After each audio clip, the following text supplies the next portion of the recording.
Now look here, you children. Mama's going to work now, and I don't want no swinging.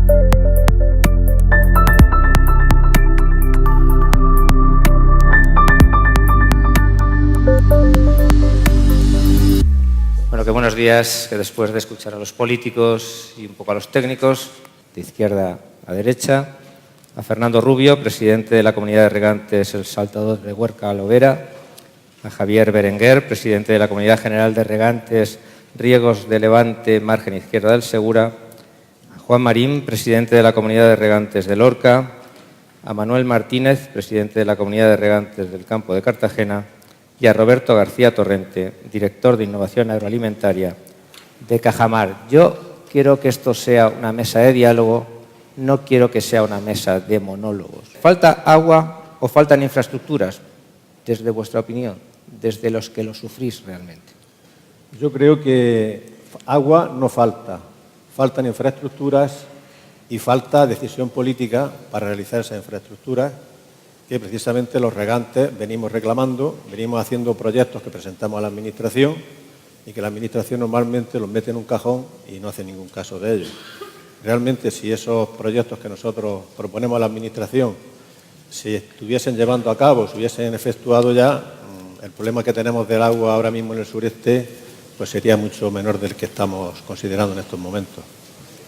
Javier. Sí, bueno, yo lo que sí que tengo claro, está claro que falta, ahora en estos momentos no falta tanto agua como infraestructuras. Si tuviéramos infraestructuras no faltaría agua, no teníamos el problema que tenemos.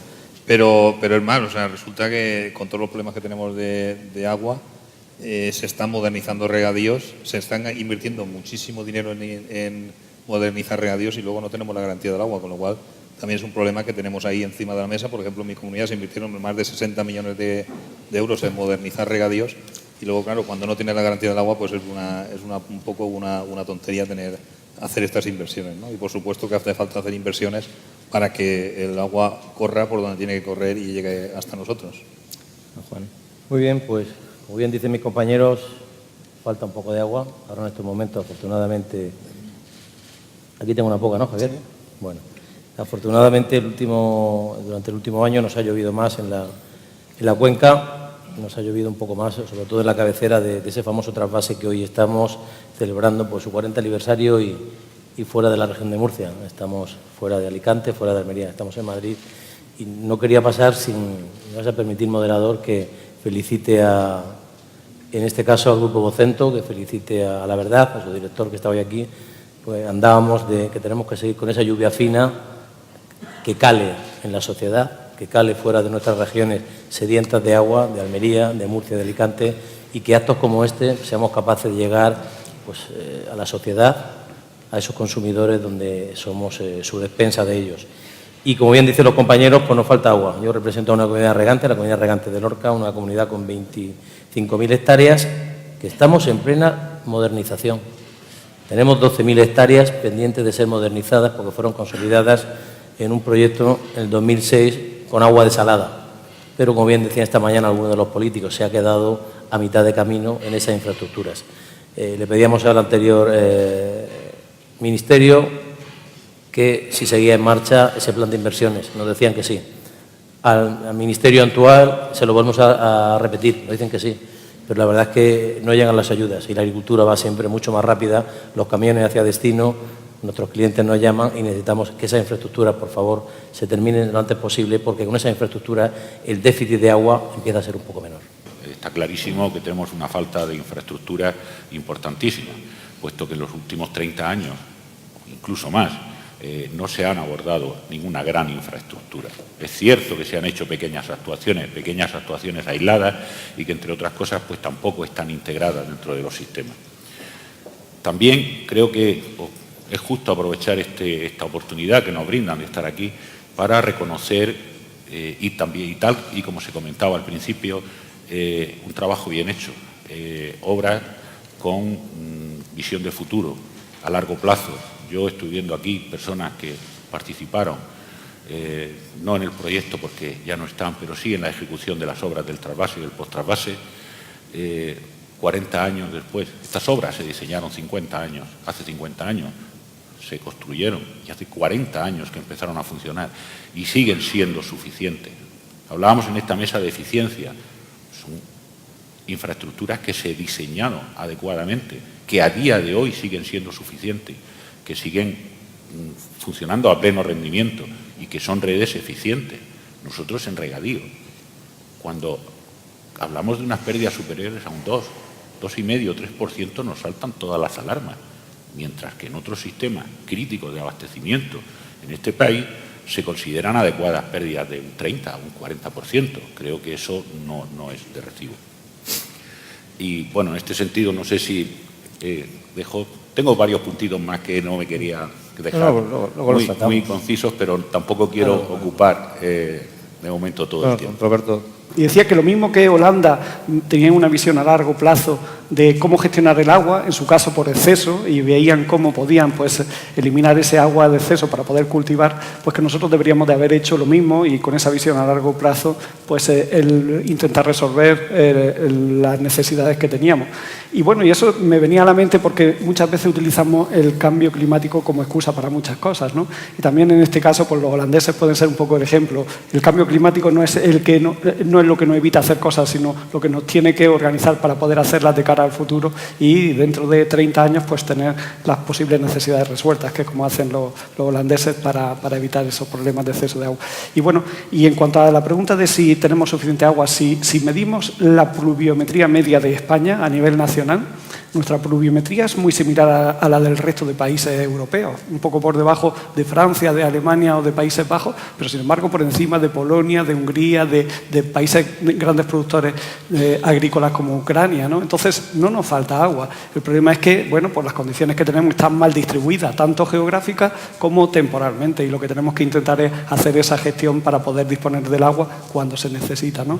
Y realmente a nivel nacional las regiones que tenemos déficit estructural de agua somos muy pocas, es solo el sureste español, al final es solo un 5 o un 10% como mucho de todo el territorio español. Yo creo que si hubiese voluntad como país para poder resolver las necesidades, creo que las infraestructuras necesarias se podrían abordar sin ningún problema. O sea que, por lo que estoy entendiendo, a los políticos no entienden las necesidades del sector y las soluciones que están aplicando hasta la fecha no son suficientes.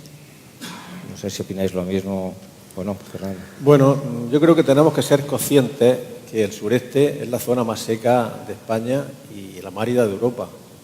Entonces yo, si quiero hacer un poco de historia rápida, mi abuelo, por ejemplo, en los años 20 se tuvo que marchar, tenía 7 hijos, se fue con el mayor, se tuvo que marchar a Cuba, que entonces era un sitio de destino de la emigración, porque había materialmente hambre en la gente, porque había una sequía tremenda y la gente tenía que marcharse de este territorio. Luego la gente emigró a la Argentina y ya en los años 60 y 70 se iban a Cataluña, se iban a Madrid, incluso emigraban a Alemania, a Francia o a Suiza. Llegó el trasvase Tajo Segura, pues bueno, se revertió completamente la situación. La emigración, esa sangría que teníamos en todos los pueblos, que se quedaban vacíos, se iban prácticamente todos los hombres, se quedaban las mujeres y los ancianos y los niños. Pues esa situación se volvió totalmente contraria y lo que hemos en estos años, desde que llegó el trasvase Tajo Segura, pues tenemos miles y miles de personas que vienen a trabajar a nuestros pueblos y a nuestras tierras y creando riqueza. No digamos nada, nosotros después de saber el buen resultado, lo práctico que ha sido y lo positivo sobre todo para la provincia de Almería, para el Levante de Almería, el trasvase Tajo Segura, aunque solamente teníamos una participación del 4%, porque nos dejaron una participación superior para la segunda fase, que como hemos visto eso es imposible, pero iniciamos un proyecto muy atrevido y que ha resultado práctico y tremendamente positivo para toda la población, que fue el trasvase Negratina-Almanzora. Estuvimos 20 años tratando con la Administración, exigiendo a la Administración, tanto del Partido Socialista como del Partido Popular, y siempre nos decían, eso es imposible, eso no se puede hacer.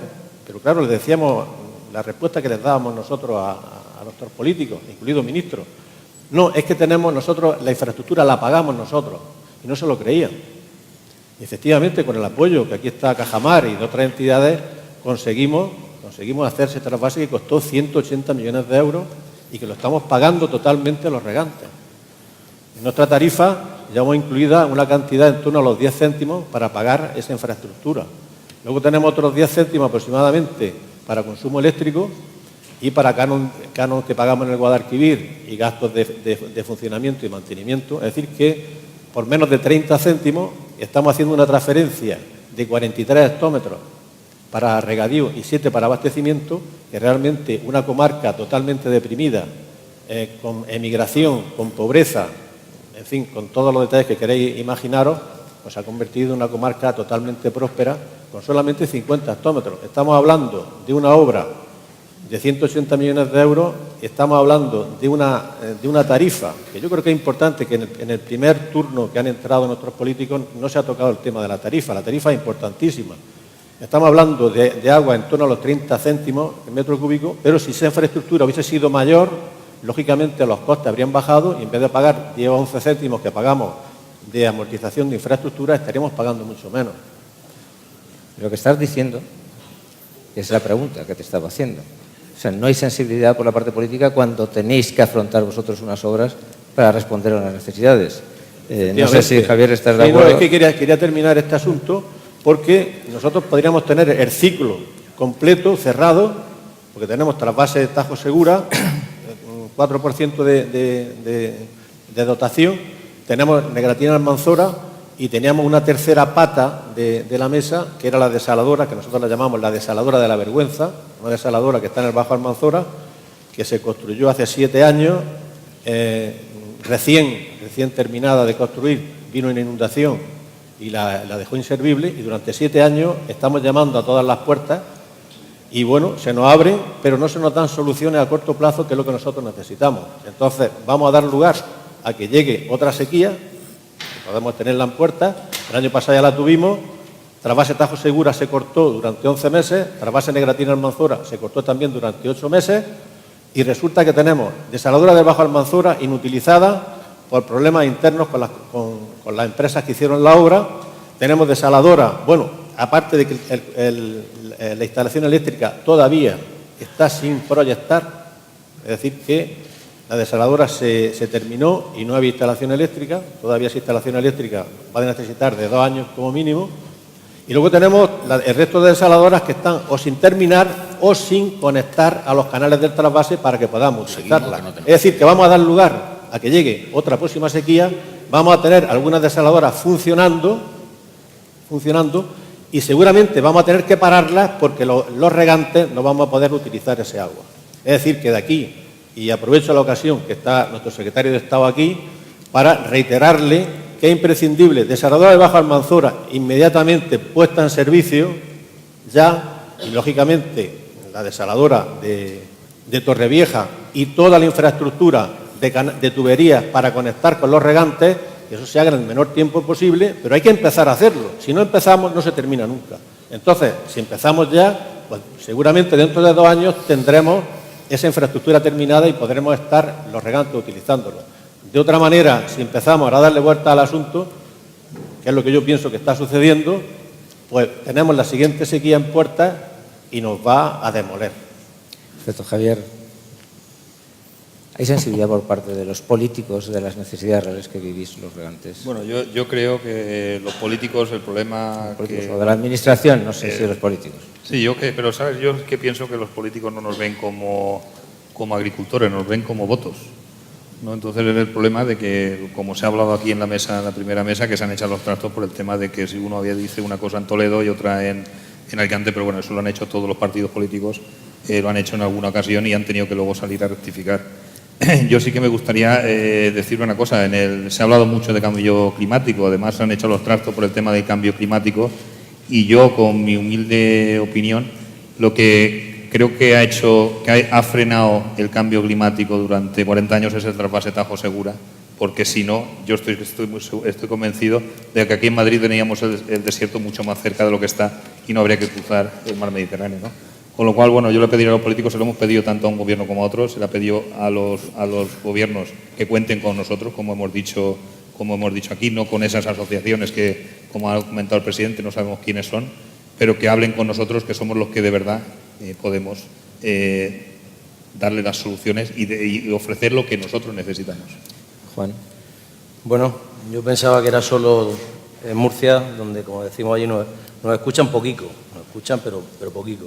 Veo que en la Junta de Andalucía también lo justo y la Generalitat también, ¿no? Pero a mí ya no me empieza a preocupar eso solo.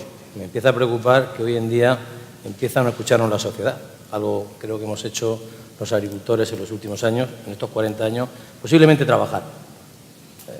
Intentar bajarnos de aquellos trenes que mi padre se iba hace 40 años a la vendimia, que mi madre se iba a aprender el oficio y nos hemos dedicado a huir de aquello y a trabajar y a crear cooperativas y a crear empresas y a transformar nuestros campos.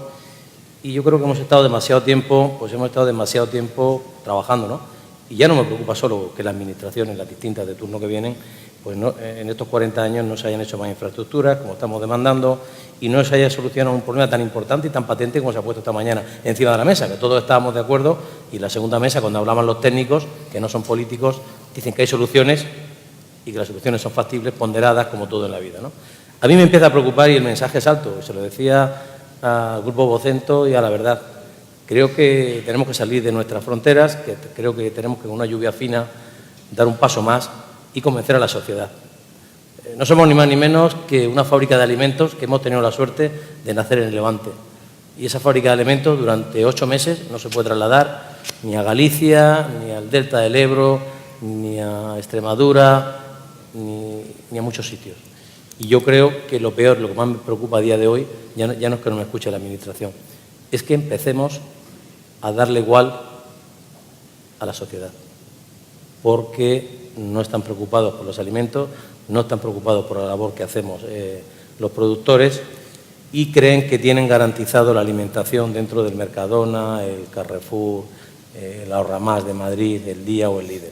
Y eso empieza a preocuparnos. Algo estamos haciendo mal y creo que al margen de hablar con los políticos tenemos que hablar con la sociedad y transmitirles que tenemos un grave problema, que somos un sector estratégico o que damos pasos importantes o nos veremos abocados en un momento dado a una reconversión, que ya se hablaba en el anterior ministerio, una reconversión, será como el carbón, creo que nos van a traer un nuevo Silicon Valley aquí, o va a venir el Samsung, va a venir el otro, no sé qué va a venir a Alicante y a Murcia, porque ahí en Alicante y Murcia, Fernando, sabe lo que tenemos.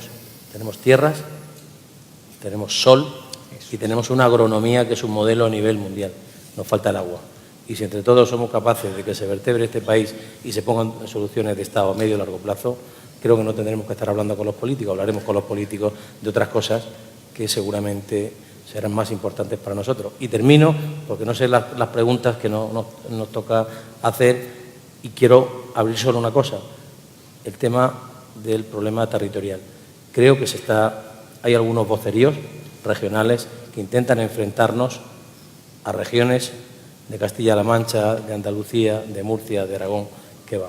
Nuestros problemas no están en la comunidad vecina. Durante determinado tiempo solo se produce en nuestra fábrica en unos sitios muy concretos, porque la climatología lo elimina. Le vamos a dar paso a Marruecos, a Turquía, a otros países terceros, donde no se garantiza la seguridad alimentaria, como están viendo la alerta sanitaria, a Sudáfrica recientemente con el tema. Y lejos de eso, a nuestros competidores del sur de Grecia, del sur de Italia, que dentro de ahí, y a los propios holandeses, que como bien decía en la mesa anterior, son capaces sus administraciones de luchar, en un sentido contrario lo hacemos, luchar contra el agua. Y hoy en día ganan en productividad, ganan en peso con respecto a nosotros, que lo tenemos todo. Yo creo que invito a una reflexión y no enfrentarnos con los políticos, que creo que nuestro problema traspasa la línea de las administraciones y la línea de los políticos.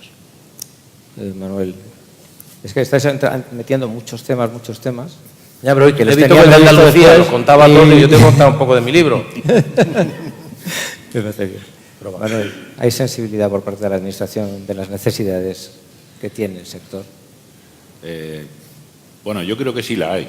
Lo que no sé es si hay valentía para llevar a cabo las cosas. Mira, vamos a ver, está clarísimo una cosa. En el sureste, nuestro rincón, efectivamente no tenemos agua, pero tenemos un clima que nos permite cultivar 8 meses, incluso que ya son más, se van cerrando los ciclos. Pero sí que hay una cosa que nosotros tenemos que ser capaces de transmitir. Y a mí me llama mucho la atención, es que Europa nos indica, Señores, nosotros hemos hecho los deberes. Esto que nos indica Europa, o lo que nos están indicando de utilizar todos los recursos en un mix, la regeneración, la desalación, los trasvases, las aguas subterráneas, señores, lo venimos haciendo muchísimo tiempo. Pero llega un momento que ya lo tenemos exprimido. Ya llega un momento que necesitamos estabilidad, necesitamos seguridad. La agricultura es un pilar básico, total y absoluto, que soporta la industria agroalimentaria del sureste y el turismo. Y creo que es la industria agroalimentaria líder en Europa y impensable no mantenerla en este país. Tenemos que dejarnos de ambigüedades. Nosotros necesitamos agua 365 días al año, igual que las personas bebemos agua 365 días al año, nuestras plantas también necesitan agua 365 días al año. No podemos estar empezando o hablando de que si me interesa políticamente o no, o hay elecciones o no hay elecciones, o yo pienso de un modo u otro y otro de otro. Por otro lado, Fernando ha dicho una cosa, hay que empezar. Los que estamos alrededor del mundo del agua, vemos los planes de las demarcaciones y vemos unos listados impresionantes, unos tochos, que no hay quien se los coma, que son unas declaraciones de intenciones. Un listado de actuaciones, de infraestructuras, que nunca se ejecutan, aunque sea una ley. Tenemos que andar. No se ejecutan. Señores, estamos ahora en el tercer ciclo de planificación hidrológica. Estoy seguro que el 80% o el 90% de lo incluido en el primer ciclo, lo contemplado en ese ciclo, está sin ejecutar. Así no andamos, desde luego, así no vamos a ningún sitio. Por otro lado, si hablamos del consenso, hablamos de escuchar a todo el mundo, por supuesto que sí. Está clarísimo que escuchar a todo el mundo. Pero hay un refrán que dice zapatero a tu zapato. Yo no voy a hablar de cómo se organiza la sanidad, porque no soy médico, no soy gestor, no vivo en ese mundo. Pero sí nos tienen que escuchar a los que estamos en el mundo del agua, en el mundo de la agricultura, y no nos escuchan. No nos escuchan. A la vista está, os repito, me meto en un charco, ahora está el secretario de Estado, y agradezco otra vez a aquellos responsables políticos que están aquí. Los que han venido nos han contado su película y se han marchado, no nos escuchan. Por otro lado, hay un tema importante que Fernando ha incidido y yo creo que tenemos que centrarnos muy mucho, y es el tema del precio.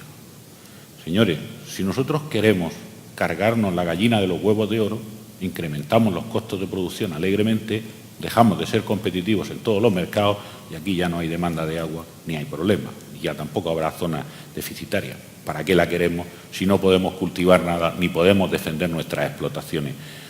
Creo que eso lo tenemos que mirar muy mucho. Y además ha llegado el momento de que en este país, si se puede llamar así, creo que sí todavía, o espero que sí, todos tenemos que contribuir.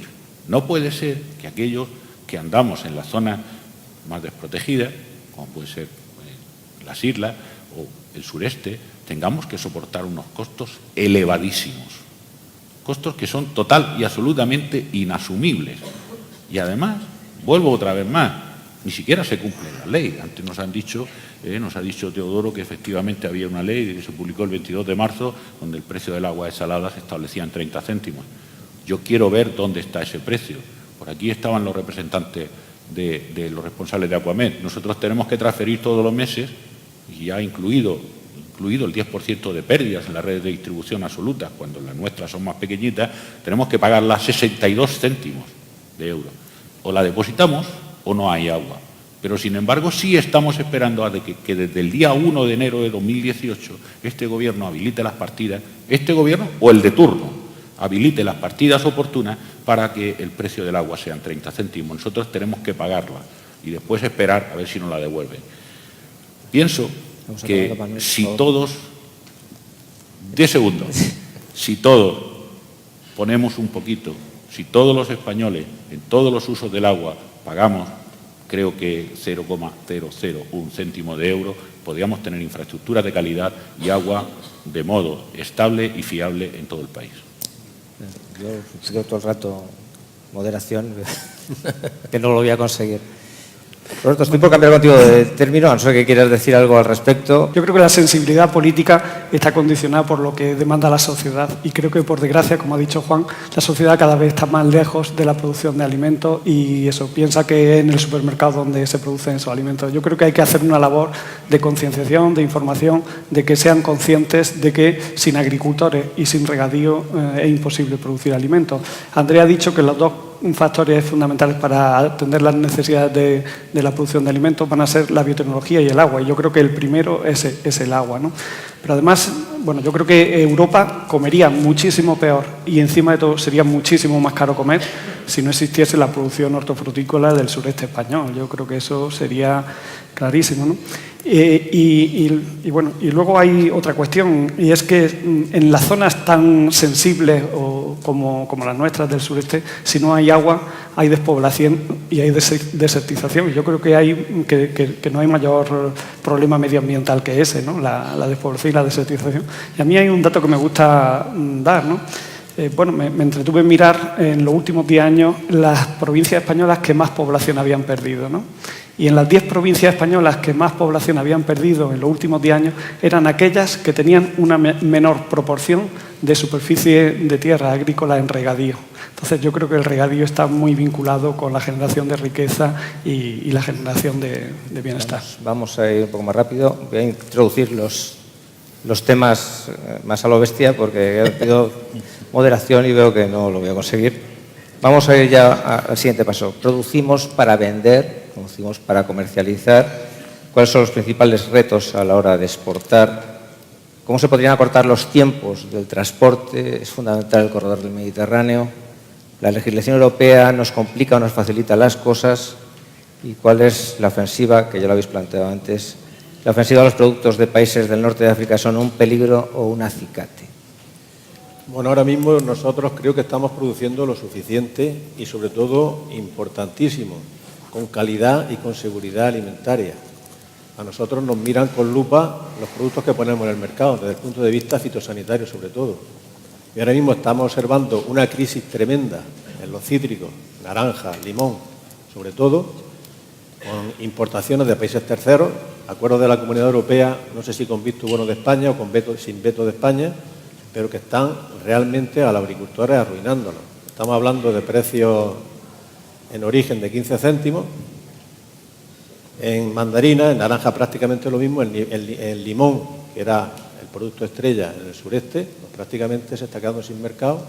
¿Por qué? Porque países terceros, donde no hay vigilancia fitosanitaria, no hay controles de entrada, sobre todo, yo tengo constancia de que en puertos españoles están entrando mercancías que no hay control ni de pesaje ni de control fitosanitario de los productos que entran. Entonces son productos a muy bajo precio, no observan las calidades, sobre todo desde el punto de vista fitosanitario, son países en los que la gente que trabaja lo hace con un salario de 2 o 3 euros al día o 2 o 3 dólares al día, y por tanto competir con ellos nos va a resultar realmente difícil, si no imposible. Por tanto, de aquí sí que se puede hacer un llamamiento a la Administración para que haya un control de esos productos que no tienen la garantía sanitaria recomendable, y sobre todo que en aduana pues que se tenga que compensar un poco si ellos están teniendo ventaja con los salarios,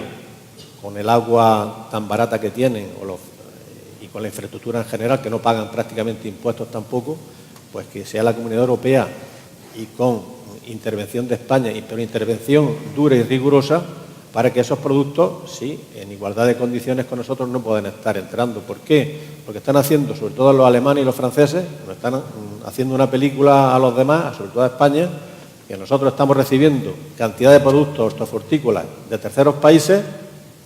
A los alemanes eso les viene estupendamente, porque al mismo tiempo en el convenio pues están vendiendo a Mercedes, están vendiendo Citroën o Peugeot o BMW. Entonces, eso yo creo que es un asunto que tenemos pendiente, que podemos llegar al punto que tengamos agua en suficiencia y en calidad y en precio, pero podamos tener un gran problema con los terceros países que están llegando a nuestros mercados europeos en unas condiciones de desventaja con respecto a nosotros. Javier, bueno, casi que Sí, el que más sabe, el que se dedica a esto es Juan. Sí. Bueno, eran varias preguntas en una las que quería Bueno, hacer, sí, ¿no? uno es la legislación, el transporte, corredor mediterráneo, Bueno, el damos riesgo una- de terceros países. Muy brevemente, matizando lo que decía Fernando, creo que es un problema ahora mismo de control europeo. Se organizan una serie de normas, pero no olvidemos siempre que aquí hay dos partes. Hay una Europa verde que consume y hay una Europa del sur que producimos. Y muchas veces estamos enfrentados, la parte que consume, que quiere consumir barato de alguna manera, y hace un poco como la vista gorda a lo que pasa por las fronteras.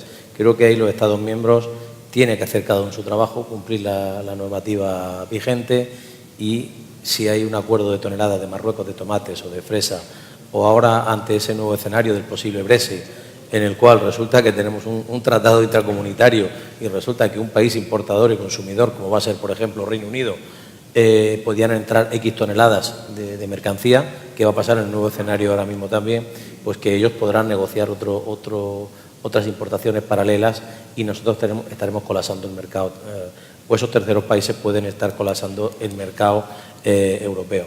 En cuanto a ese tema, hay mucho trabajo por hacer, y creo que los Estados miembros y un Estado miembro como España, que somos eminentemente, no somos de la Europa verde, somos la Europa del sur, que producimos, y la agricultura es una de nuestras fuentes, el sector agroalimentario y exportadores, determinadas regiones como la nuestra, de Murcia, Alicante, Almería, el PIB está por encima del 30%, pues yo creo que los Estados miembros tienen que hacer muchas más cosas, porque vamos todos, agricultores, sector agroalimentario, transporte químico, derivados, cajas de cartón, todo ese tema nos jugamos mucho y creo que hay que proteger más, y no estamos en un tema proteccionista, pero cuidado que hay que defender lo nuestro. Si no defendemos lo nuestro, ¿quién lo va a defender? En cuanto al otro tema de logística, pues sí, se están haciendo cosas, abogamos por el corredor mediterráneo, porque al final hay que salir con los productos frescos lo más rápido posible y al menor tiempo posible si queremos seguir compitiendo con nuestros competidores directos. Decía anteriormente que es muy bueno que de vez en cuando pues, nuestras administraciones y nuestros políticos le invitamos a que nos acompañen a esas ferias, a esos mercados internacionales. Si vengan a Holanda, un país que es así de chiquitito, está dando unos pasos en los últimos 10-15 años, que está duplicando su productividad por hectárea.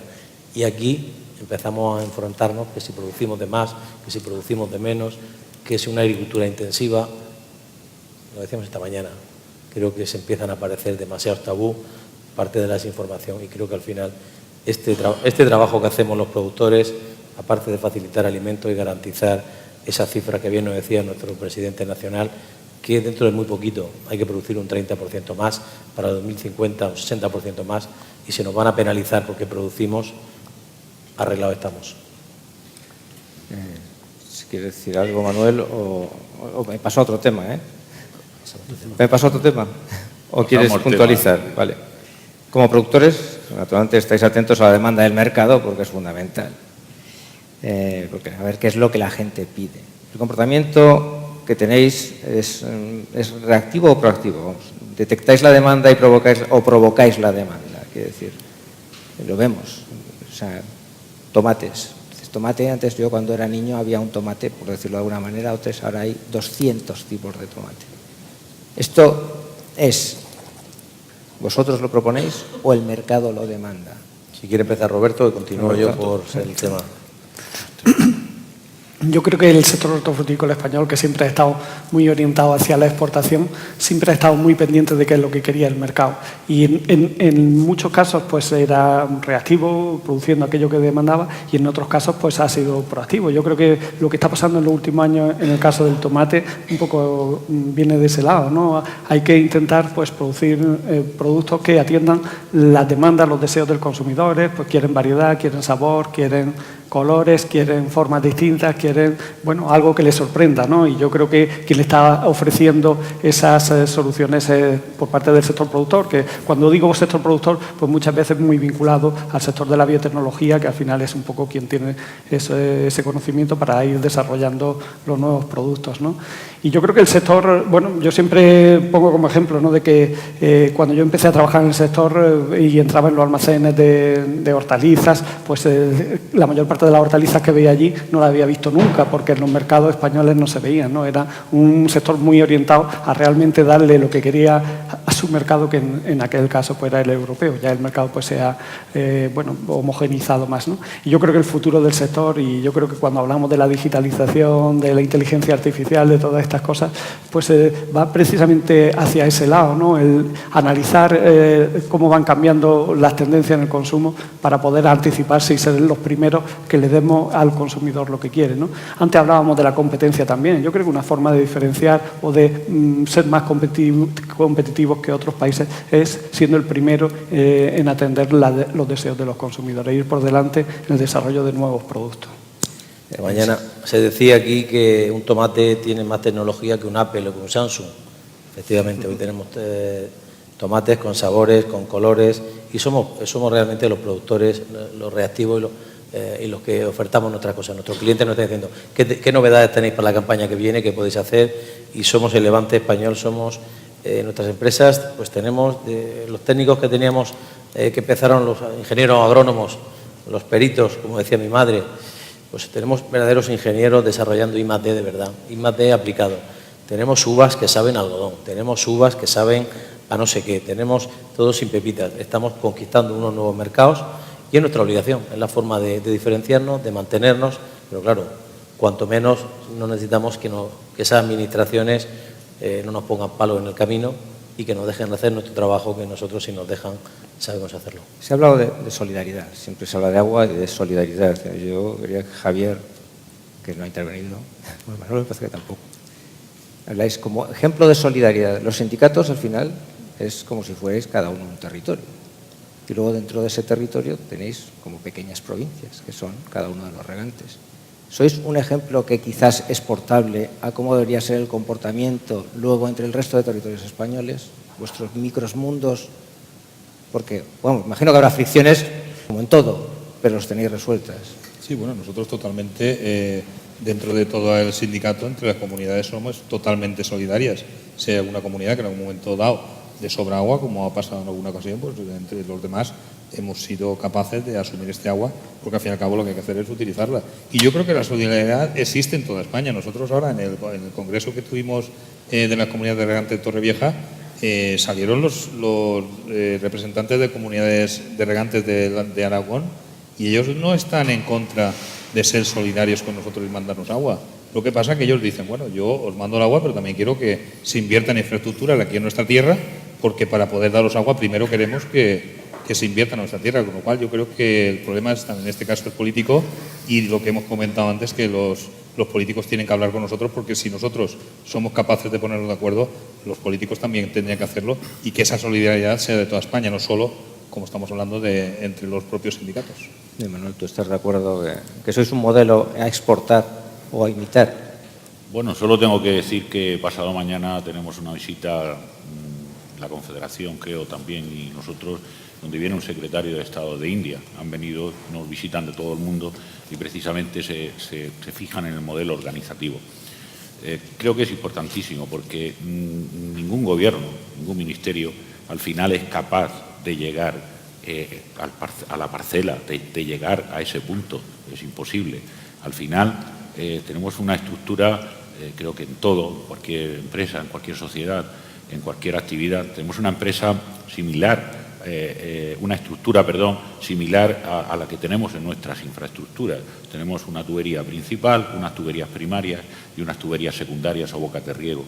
En este caso es igual, tenemos un ministerio, tenemos unos brazos ejecutores y unas piernas que son las confederaciones hidrográficas del Segura, un modelo que está copiando todo el mundo y que aquí parece que lo estamos dejando un poco abandonado. Y luego tenemos los dedos de transmisión, las comunidades de regantes, los que estamos en contacto con el usuario y los que los administramos. Administramos unos recursos que en este caso nos facilita el Estado, a pesar de que hay otros que tengamos que conseguirlo nosotros, que son muy poquitos, por cierto. Yo, en este acto, donde conmemoramos el 40 aniversario de la puesta en funcionamiento del acueducto Tajo Segura, con todas sus zonas regables del trasvase y del post-trasvase, no puedo dejar de hacer una llamada de atención. Es una obra que lleva mucho tiempo, pero creo que últimamente es una obra que está muy maltratada técnicamente, tiene un mantenimiento muy deficiente. Nosotros no paramos. Yo tengo que decirle al Ministerio, tienen que dotar ustedes económicamente a las confederaciones, tienen que facilitarles medios necesarios para que puedan actuar con agilidad y con rapidez y atender las demandas, porque nosotros podemos ir, nosotros vamos, sea la confederación que sea. Yo no tengo ninguna duda de que tienen la mejor intención del mundo, pero siempre topamos con lo mismo. Cuando tenemos un problema de contratación, tenemos un problema económico, no hay presupuesto, no tengo presupuesto, no lo han aprobado, tengo lo demás. Y así no podemos funcionar. Creo y ruego, por favor, y demando que las infraestructuras, todas las infraestructuras hidráulicas de este país, que costó mucho construirlas, costó mucho dinero, hay que mimarlas, no mantenerlas de aquel modo, que hay que mimarlas, y para eso se necesitan medios económicos, lógicamente, si no, de otro modo es imposible. Y difícilmente vamos a volver a construirlas de nuevo. Repito una vez más, por tercera vez, por favor, hay que mimar las infraestructuras hidráulicas en este país que están abandonadas. Una cosa, vamos a terminar. Entonces, estamos en febrero, vamos a hacer una carta a los Reyes. Yo y vosotros, a vuestros hijos, les decís que pidan una cosa. Una cosa es que me digáis una cosa. Una cosa cada uno antes de dar la palabra al secretario de Estado. Así que, por favor, ¿qué elevamos? ¿Qué pedimos? ¿O qué piden los regantes a la Administración? Bueno, sobre todo, en primer lugar, lo que pedimos los regantes es seguridad.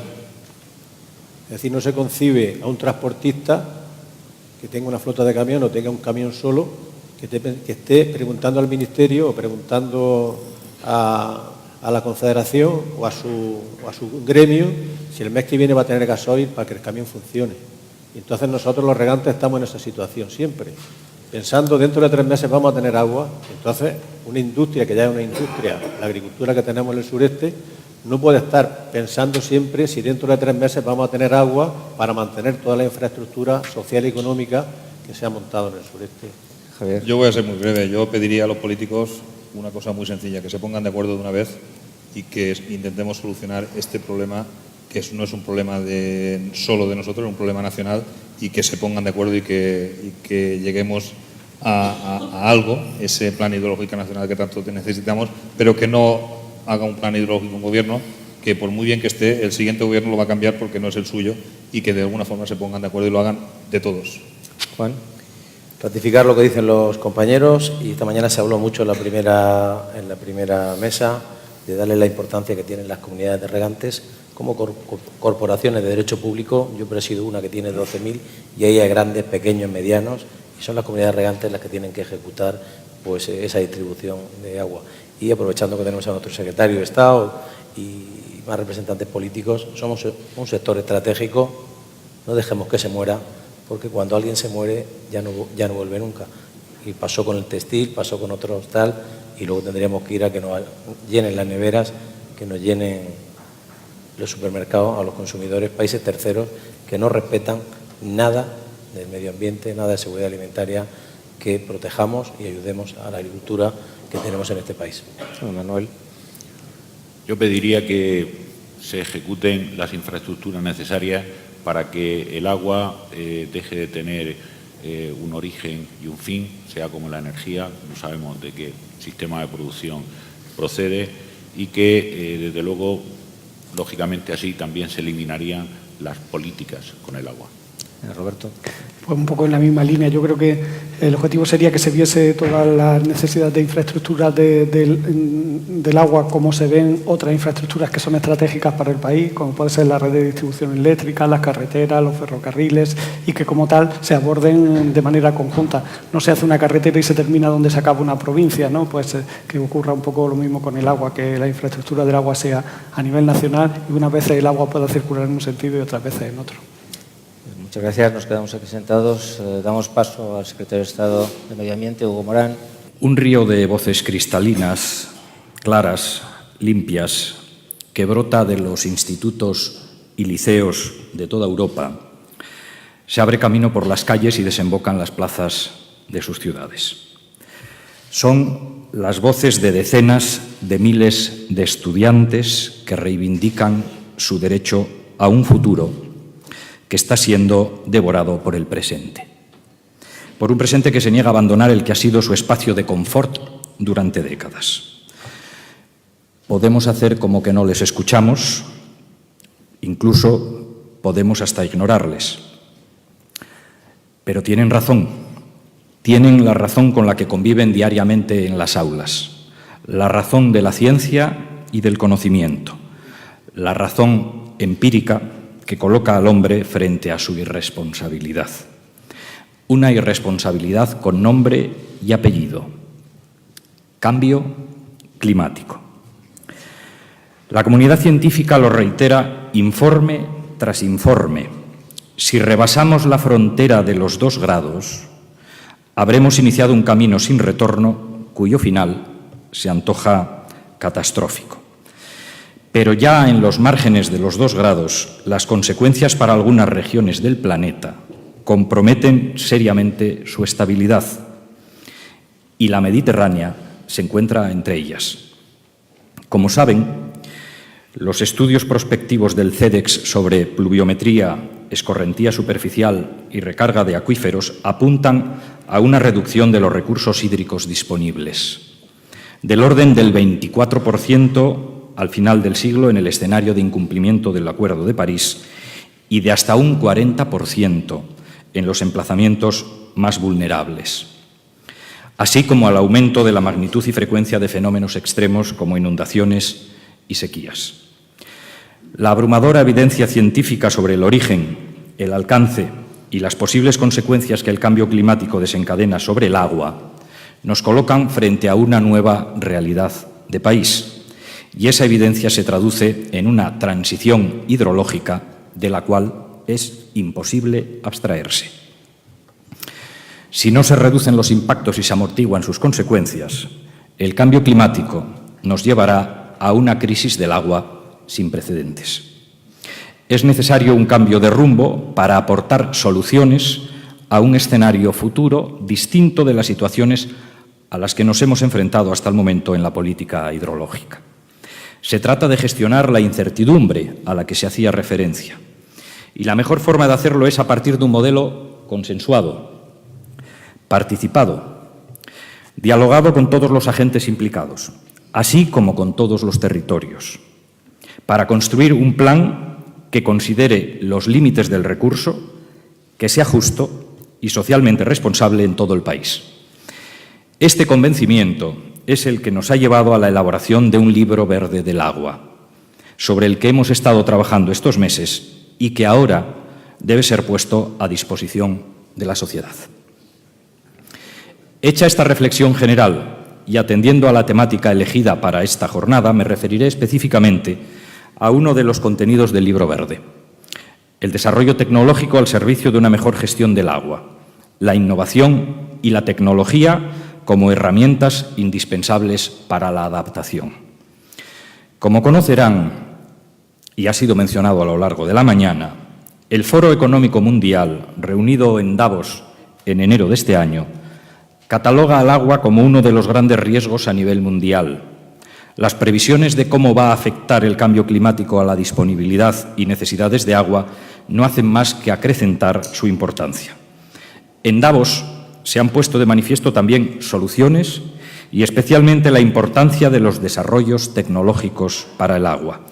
Se ha destacado que la velocidad y la escala del progreso tecnológico están transformando la economía global en un momento en el que las preocupaciones globales por el agua son más acuciantes.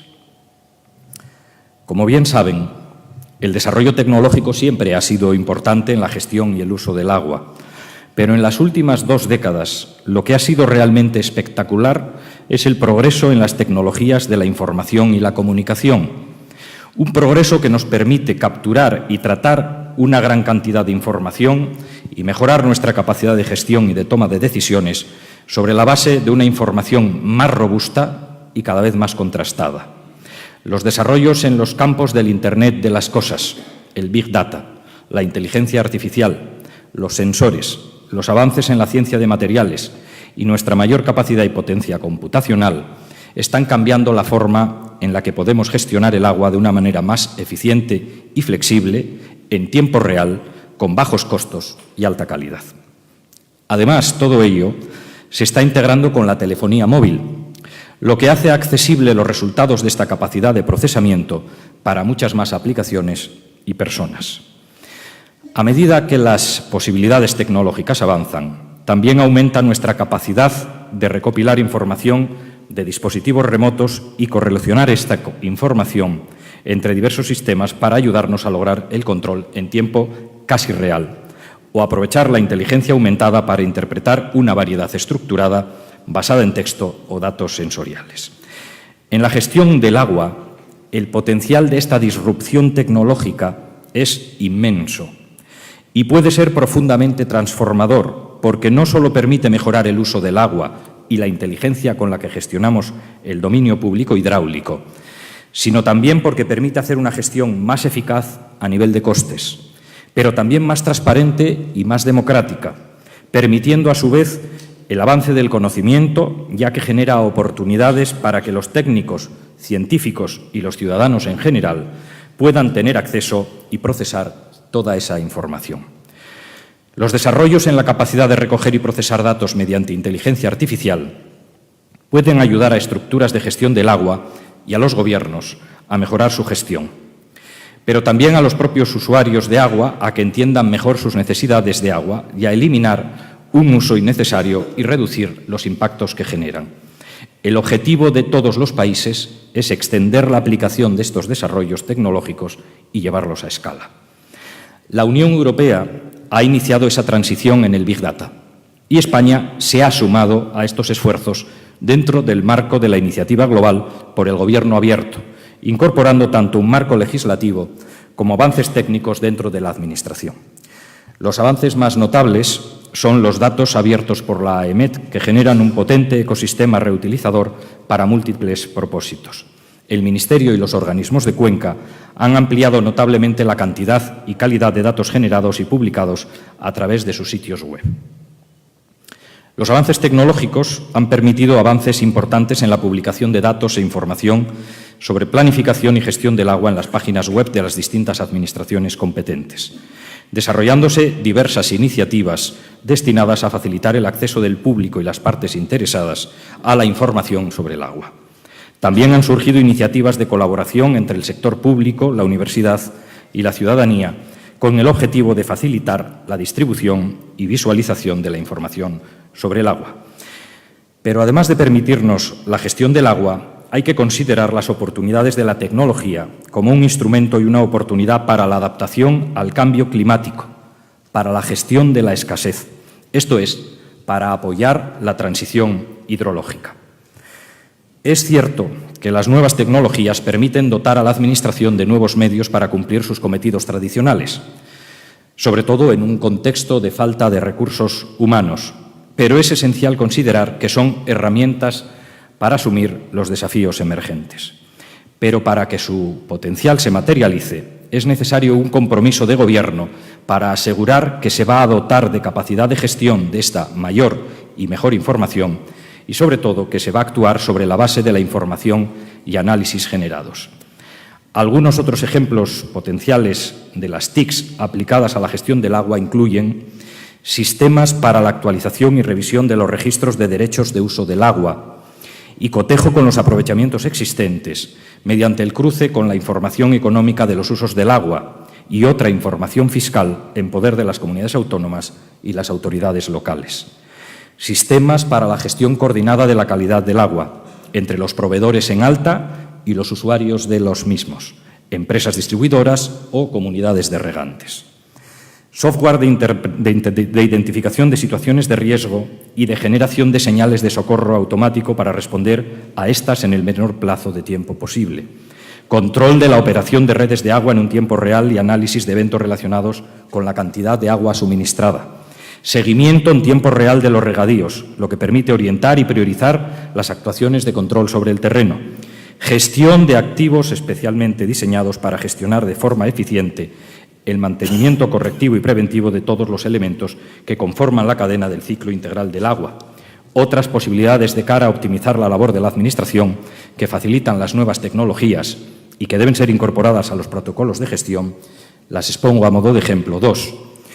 Utilización de drones con la teledetección para poder identificar y actuar en los casos de usos del agua que se realizan sin autorización o que no cumplen con su concesión y de los vertidos que no cumplen con su autorización de vertidos, estableciendo mecanismos de competencia desleal entre productores que cumplen perfectamente con sus obligaciones y aquellos que no lo hacen. Todo ello permite tener información en tiempo real y así proteger a los ciudadanos y a las actividades socioeconómicas que están haciendo un uso correcto del agua de acuerdo con su concesión y las previsiones de los planes hidrológicos. Y en otro orden de cosas, cruce de datos entre el registro de aguas, el catastro y las bases de datos de la agencia tributaria desde la perspectiva de la Ley de Protección de Datos y la protección de la competencia. Como ven, están incorporándose notables transformaciones en la cantidad de los datos, pero también en la naturaleza y en el tipo de los mismos. Cambios que, como he dicho, permiten, por un lado, mejorar la capacidad de los gestores tradicionales del agua y de la propia Administración, y, por otro, mejorar la información y la comunicación a los ciudadanos. Pero hay algo muy importante, y es que, sobre todo, cambia la dinámica de las relaciones, ya que permiten que haya múltiples actores que pueden producir y analizar esta información y que entre ellos puedan retroalimentarse.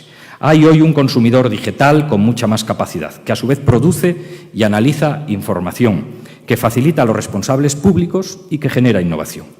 Esto significa también mejorar la capacidad de los ciudadanos, esto es, empoderar a la ciudadanía para exigir la rendición de cuentas de gobiernos y gestores. Acabo. A este país le conviene que todos seamos corresponsables en la gestión de la transición que ya estamos viviendo, ya que, como ven, de entre los riesgos surgen muchas posibilidades y oportunidades que debemos saber aprovechar. Para ello, y por la importancia que tienen las nuevas tecnologías para el progreso y la gestión del agua, España se está sumando a la iniciativa del Foro Económico Mundial de Davos, liderada por el Banco Mundial, denominada la seguridad del agua reconfigurada. Tenemos una insoslayable responsabilidad de presente en la gestión del capital natural bajo los criterios de la sostenibilidad ambiental, social y económica. Pero hay otra que nos interpela cada vez con más fuerza, y esta es la de la solidaridad intergeneracional, que se sustenta más que sobre ninguna otra sobre la preservación de unos recursos naturales cuya disponibilidad es limitada. No cerremos nuestros oídos a la voz de los jóvenes.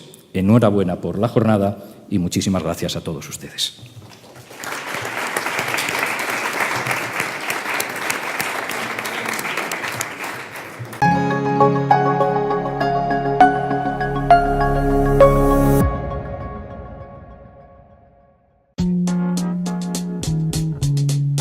Now look here, you children. Mama's going to work now, and I don't want no swinging in here while I'm gone.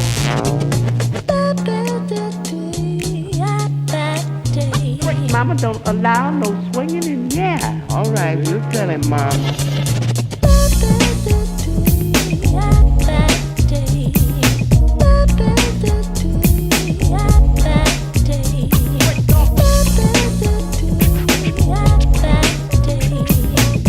Righteousness, because one day good must overcome. Mama said no swinging in here, I ain't scared. Cause swinging never hurt as long as you prepared.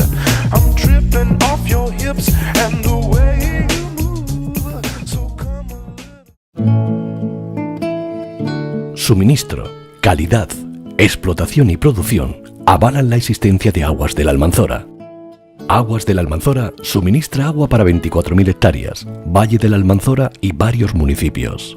Avalada por un sistema de gestión de calidad y ambiental, explota el trasvase Negratina-Almanzora y produce 1.400 hectáreas de arroz en las marismas del Guadalquivir.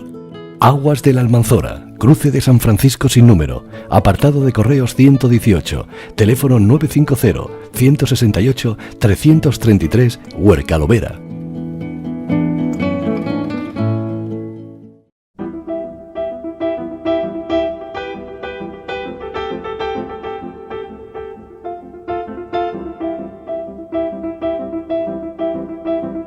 La Comunidad de Regantes de Lorca se constituyó el 24 de noviembre de 1978. Se trata de una entidad que tiene el carácter de corporación de derecho público y cuya principal finalidad es velar por el buen orden de los aprovechamientos hídricos y realizar las funciones de distribución y administración de las aguas que tiene a su cargo. Comunidad de Regantes de Lorca.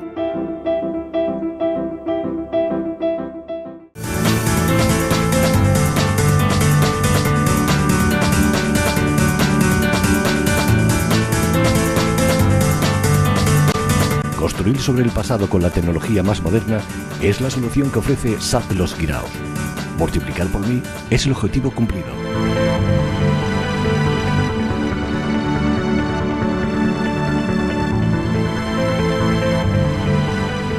Sociedad Agraria de Transformación Los Guiraos.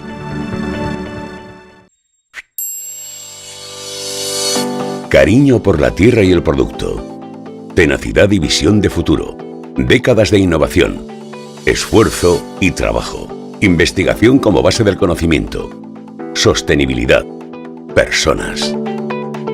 Son los cimientos que permiten a Primaflor disponer de un producto natural, fresco y lleno de sabor. Primaflor, impulsada por la búsqueda permanente de nuevos modelos de futuro en el sector agroalimentario, es el mayor productor nacional de hortalizas y uno de los mayores suministradores del mercado internacional.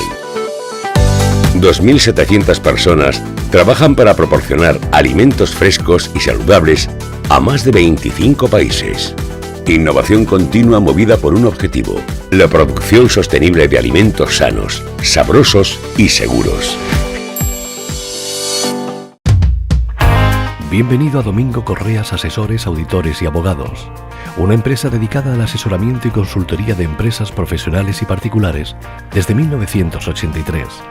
Nuestras áreas de actuación profesional abarcan un asesoramiento completo desde la toma de contacto, puesta en marcha de la actividad económica y seguimiento continuado. Proporcionamos asesoramiento fiscal, financiero, mercantil, contable, laboral, jurídico y de dirección. Contamos con más de 35 años de experiencia y calidad en el sector, personal cualificado en formación continuada y el software más avanzado. En Domingo Correas Asesores, Auditores y Abogados, nuestros objetivos son los suyos.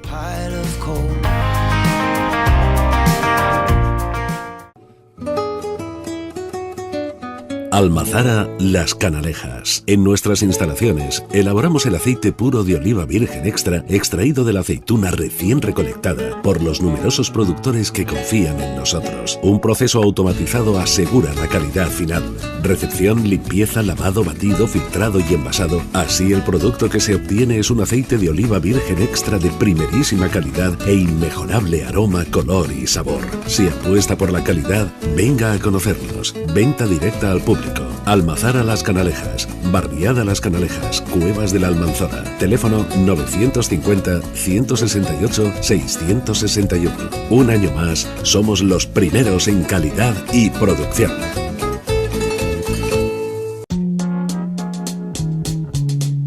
Now look here, you children. Mama's going to work now, and I don't want no swinging.